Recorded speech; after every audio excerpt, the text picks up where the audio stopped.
চলো দেখে আসি কি অবস্থায় আছেন ওনারা।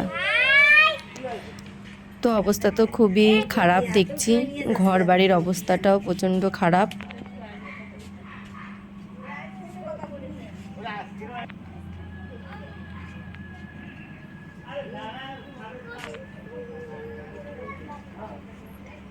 তো চলো এবার শুনে নিই ওনার মা ও স্ত্রীর কাছ থেকে ওনাদের কিছু কথা। দিন যে লাগবে ওর পাউডার সারতে আমি আর জানি না। ঘর যে জল পড়িয়ে ভেসে যায়, ওই যে সেই ওই গৌতম আছে পাড়ায়, গৌতম একটা তাবু দিছিল, তাই সে তাবুটাই যে চালের পর দিয়ে থুয়ে তারপরে তাই যে সুস্থি নেই।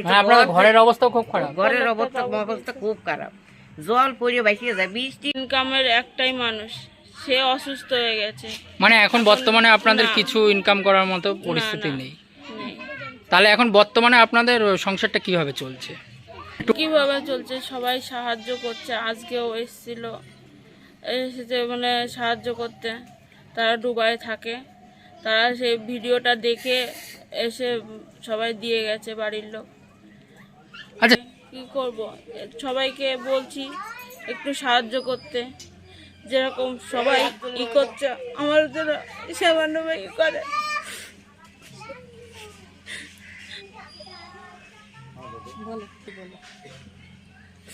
একটু সবাইকে বলছি একটু সাহায্য করতে। যেমন ছেলে মেয়ে আছে, পুজোর দিনে আমি তাদের কিছুই কিনে দিতে পারবো না, তারা যেন একটু সাহায্য করে, তাদেরও যেন আমি করতে পারি। তাহলে এখন আমরা 6 জন।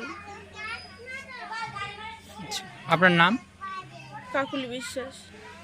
থেকে যখন আমার দাদা ভিডিওটা দেখলো, আমার ভাসুর মদন বিশ্বাস আর আমার হাজবেন্ড সঞ্জয় সরকার, এরা দুই ভাই মিলে মানে কথাবার্তা বলে আর বন্ধুদের সাথে সব কথাবার্তা বলে আমাদের এই সামান্য একটু ওদের সহযোগিতার হাত বাড়ানো।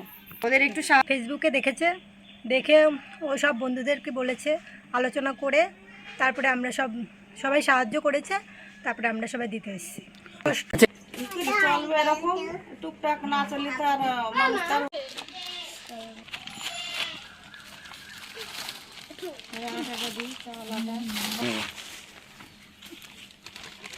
নিচে রাখো, নিচে রাখো, নিচে যা যা তুমি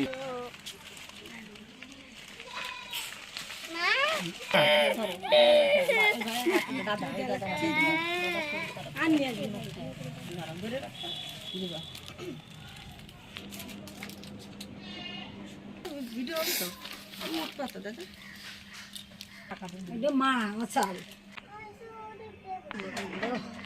আর এনাকে ডাক্তার দেখানোর জন্য 5,000 টাকা দেওয়া হলো আর মুদিখানার যা দ্রব্য। ভিডিওটা দেখে যদি কারোর মনে হয় এদের সাহায্য করা প্রয়োজন, তো তারাও এসে সাহায্য করে যেতে পারো।